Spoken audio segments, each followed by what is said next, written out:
Isang mapagpalang araw sa ating lahat. Welcome sa ating math class.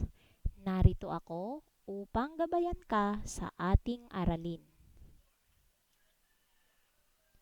Tayo ay nasa Aralin 4, Module 1. Ako ang iyong guro, Ginang Jocelyn C. Zamora. Halika at simulan na natin ang talakayan. Ang pamagat ng ating aralin ay pagbibigay ng value ng 4 hanggang 5 digits na bilang. Pagkatapos ng aralin na ito, inaasahan kong naibibigay mo ang value o halaga ng 4 hanggang 5 digits na bilang.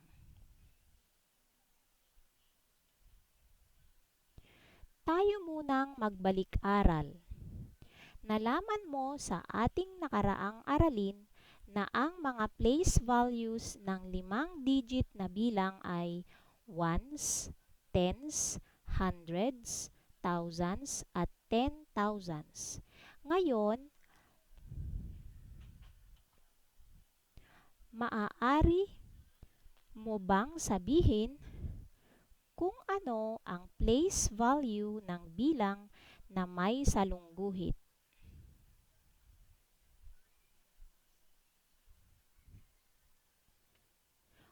Unang bilang. Sa bilang na 1,753, ang place value ng bilang na may salungguhit ay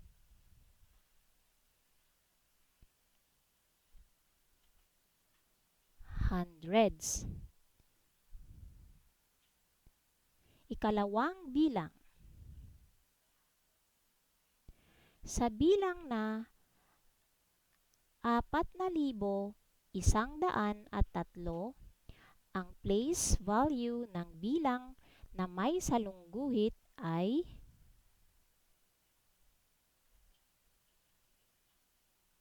tens.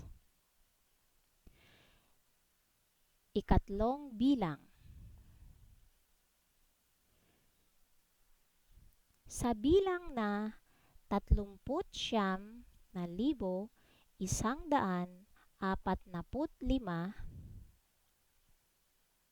ang place value ng bilang na may salungguhit ay thousands. Ikaapat na bilang. Sa bilang na 27,631, ang place value ng bilang na may salungguhit ay ones. Ikalimang bilang. Sa bilang na 75,415, ang place value ng bilang na may salungguhit ay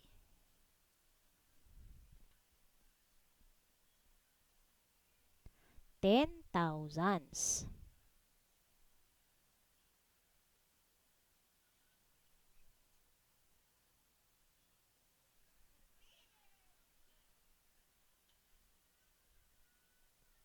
Ngayon, pag-aralan natin ang pagbibigay ng value o halaga ng 4 hanggang 5 digits na bilang. Para makuha ang value ng isang bilang, una, mahalagang malaman mo ang place values kagaya ng ones, tens, hundreds, thousands, at 10,000s. Pansinin na ang value ng digit na nasa ones place ay isahan. Wala itong katabing 0 sa kanang bahagi.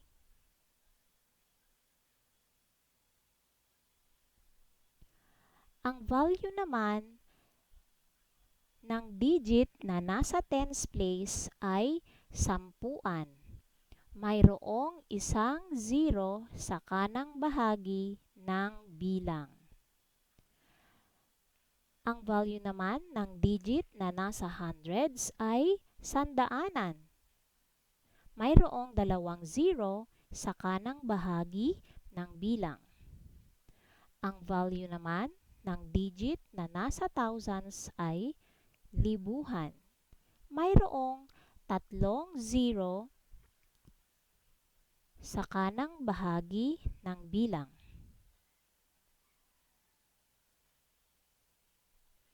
Ang value naman ng digit na nasa 10,000s ay 10,000. Mayroong 4 na zero sa kanang bahagi ng bilang. Tingnan natin ang unang halimbawa. Sa bilang na 85,328,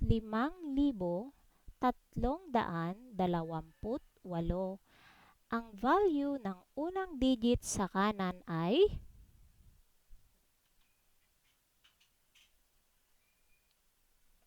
8. Ibig sabihin, 8 tig-iisa.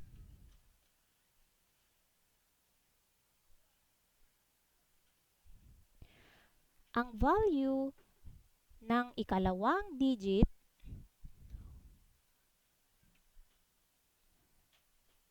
ay 20. Ibig sabihin, 2 tig sa 10.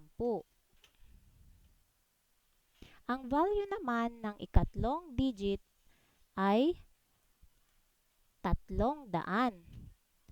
3 na tig-100. Ang value naman ng ikaapat na digit ay 5,000. 5 na tig-1,000. At ang value ng ikalimang digit ay 80,000. 8 na tig sa 10,000.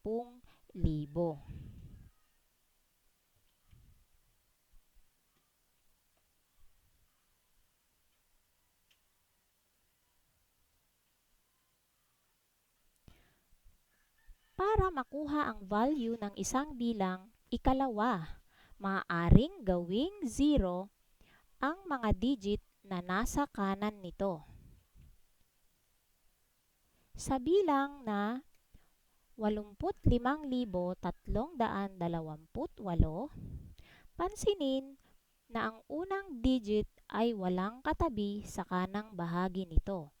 Kaya naman ang value nito ay 8. Pansinin na ang ikalawang digit mayroong katabing isang bilang sa kanang bahagi nito. Kaya naman ang value nito ay 20. Para sa ikatlong digit,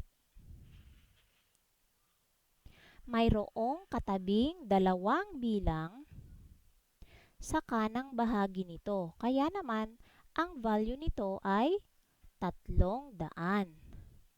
Para sa ikaapat na digit, mayroong katabing tatlong bilang sa kanang bahagi nito. Kaya naman, ang value nito ay 5,000. Para sa ikalimang digit, mayroong katabing 4 na bilang sa kanang bahagi nito, kaya ang value nito ay 80,000.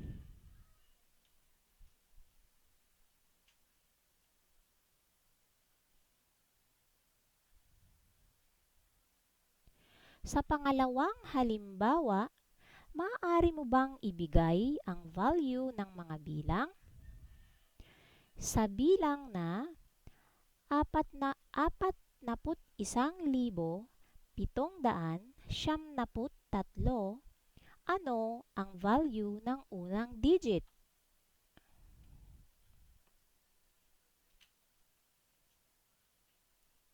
Tama, 3. Ano ang value ng ikalawang digit? Magaling! 90. Ano ang value ng ikatlong digit? Tumpak, 700. Ano naman ang value ng ikaapat na digit? Tama, 1,000. At ano ang value ng ikalimang digit? Magaling, 40,000.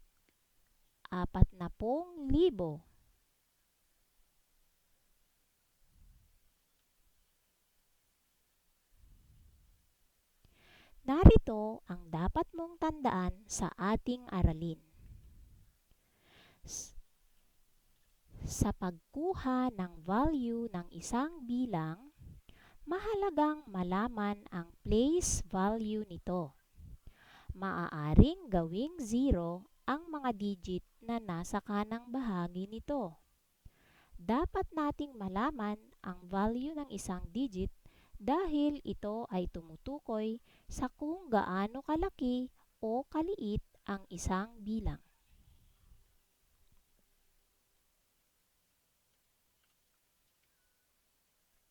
Magsanay tayo sa pagbibigay ng value ng bilang na may 4 hanggang 5 digit. Para sa gawain 1, ibigay ang value ng bilang na may salungguhit. Unang bilang. Ang value ng bilang na may salungguhit ay tama, 20. Ikalawang digit. Ang ikalawang bilang.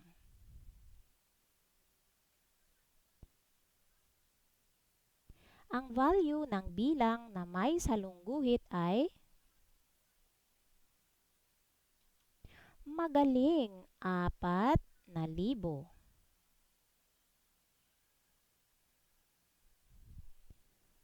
Ikatlong bilang. Ang value ng bilang na may salungguhit ay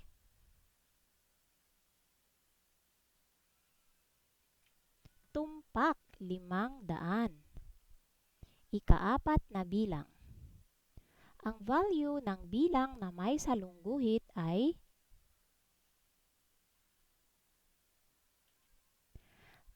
tama, 70,000. Ikalimang bilang. Ang value ng bilang na may salungguhit ay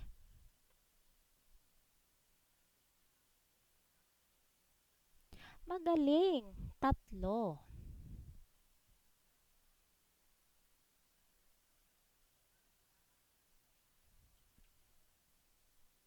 Tingnan naman natin ang gawain 2.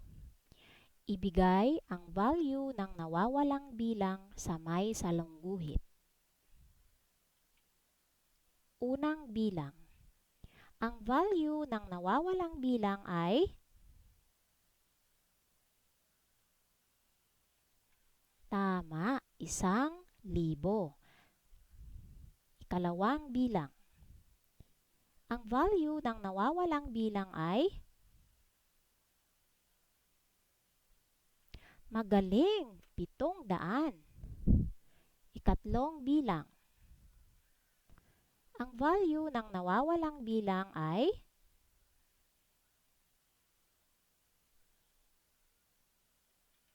tumpak, 40,000.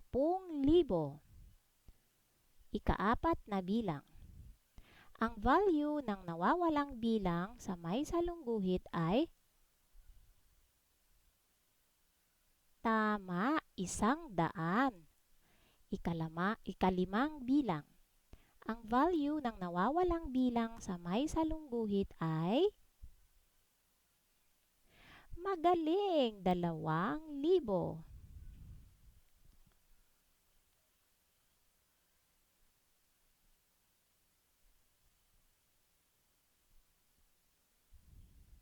Sagutan naman natin ang gawain 3. Intindihin at unawain ang mga tanong. Isulat ang tamang sagot sapat lang. Sa bilang na 5,947, ano ang value ng 9? Tama, 900. Kung ang value ng bilang ay 60,000, ano ang place value ng 6? Magaling, 10 thousands. Ilang zero mayroon sa 1,000?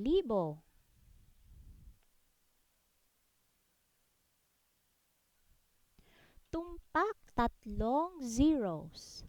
Sa bilang na 31,285, ano ang value ng 2? Tama, 200. Kung ang place value ng 9 ay thousands, ano ang value ng 9?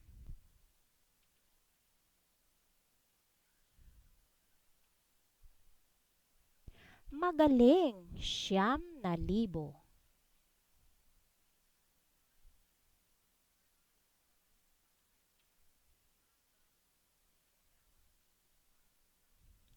Sa bahaging ito, subukin natin ang iyong kasanayan sa pagbibigay ng value ng mga bilang na may 4 hanggang 5 digits.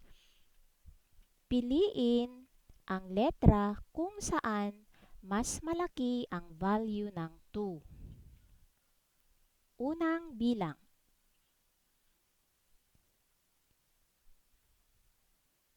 Ang letra kung saan mas malaki ang value ng 2 ay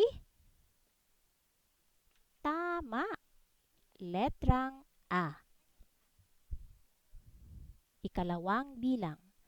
Ang letra kung saan mas malaki ang value ng 2 ay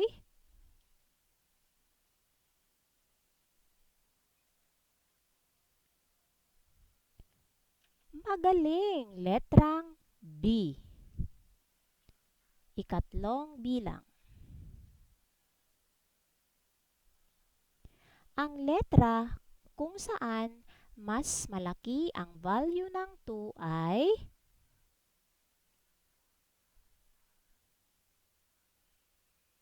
tama, letrang A. Ikaapat na bilang. Ang letra kung saan mas malaki ang value ng 2 ay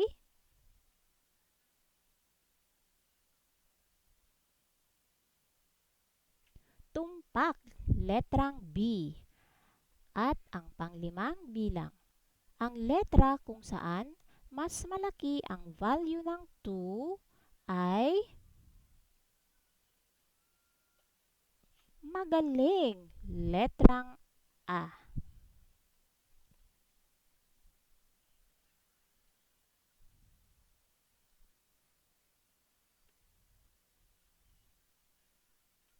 Para naman sa karagdagang gawain, isulat ang value ng bilang na may salungguhit. Isulat ang iyong sagot sa math notebook.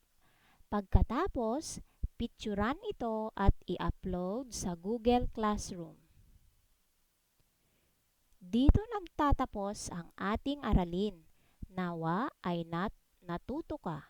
Hanggang sa muli, paalam!